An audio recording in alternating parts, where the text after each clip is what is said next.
நேயர்களுக்கு வணக்கம். நாம் இப்போ இருக்கிறது வாரணாசியில் காசி தமிழ்ச்சங்கம் 4.0க்காக நாம் இங்கே வந்திருக்கிறோம்.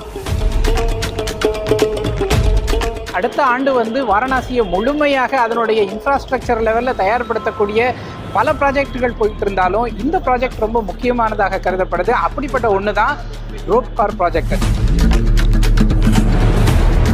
நம்ம ரோப் காரில் அந்த பழனி, சோளிங்கர் அங்கெல்லாம் நம்ம பார்த்துருப்போம். அதாவது மலைப்பகுதிகள் கீழே இருந்து மேலே போகிறதுக்காக மட்டுமே பயன்படுத்தக்கூடியது.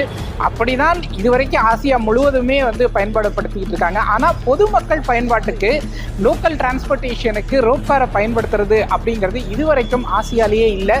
முதல் முறையாக இங்கே வாரணாசியினுடைய அந்த நகர கட்டமைப்பு நிர்வாகம் அருமையாக இதை ஏற்பாடு பண்ணிக்கிட்டு இருக்காங்க. இன்ஃபேக்ட் அதோட 95% பணிகள் முடிஞ்சிருச்சு. மொத்தம் 150 பெட்டிகள் இருக்கக்கூடியதாக இந்த ரோப் காரை உருவாக்கி இருக்கிறாங்க. இதுதான் ஒரு பெட்டின்னு சொல்றாங்க. This is called gondola. இந்த கண்டோலாவில் பார்த்தீங்கன்னா ஒரு 10 பேர் ஒரு சமயத்தில் உட்கார்ந்து போக முடியும். இது போல 150 கண்டோலாக்கள் இருக்குது. 2 புறமும் போக வர அந்த மாதிரி போய்கிட்டே இருக்கும் அப்படின்னு சொல்றாங்க.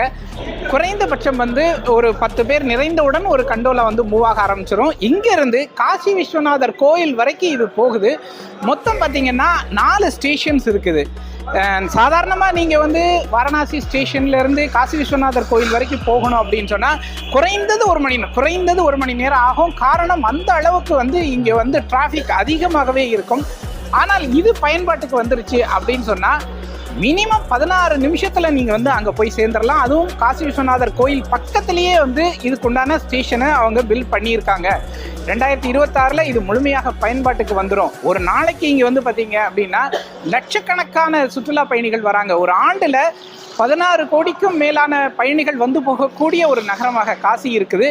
அப்படிப்பட்ட அந்த காசி மாநகரத்துக்கு தேவையான ஒரு ப்ராஜெக்டாக இருக்குது. நம்ம இப்போ சென்னையிலெல்லாம் நிறைய வசதி இருக்கிறதுனால, இடங்கள் இருக்கிறதுனால நம்ம என்ன பண்ணிட்டோம், நம்ம மெட்ரோ சர்வீசஸை உருவாக்கி இருக்கோம். ஆனால் காசி மாதிரியான இடங்களில் பார்த்தீங்கன்னா இந்த ஊருக்கே பார்த்தீங்கன்னா அந்த சந்துகளின் ஊர் அப்படின்னே சொல்லலாம். அந்த மாதிரி சின்ன சின்ன தெருக்களாக, குறுகலான தெருக்கள் தான் காசியே. அங்கே நீங்கள் டெமாலிஷன் பண்ணுறதோ இல்லை புதிதாக அங்கே ப்ராஜெக்ட்ஸ் மெட்ரோ மாதிரியான உருவாக்குறதோ ரொம்பவே கடினம். ஆனால் இந்த மாதிரியான ரோப் காரின் மூலம் ரொம்ப எளிமையாக பக்தர்களையும் கொண்டு சேர்க்கலாம். ரொம்ப பாதுகாப்பான முறையில் இதை ஏற்பாடு பண்ணியிருக்கிறாங்க. சுவிட்சர்லாந்தை சேர்ந்த நிறுவனம் இதை கமிஷன் பண்ணியிருக்கிறாங்க. எனவே ரொம்ப அழகாகவும் இருக்குது, ரொம்ப காம்பேக்டாக இருக்குது. நெக்ஸ்ட் டைம் நீங்கள் வாரணாசி வந்தீங்கன்னா, அதுவும் 2026 வந்தீங்கன்னா கண்டிப்பாக இதனுடைய சேவை இருக்கும். நிச்சயமாக முயற்சி பண்ணி பாருங்கள்.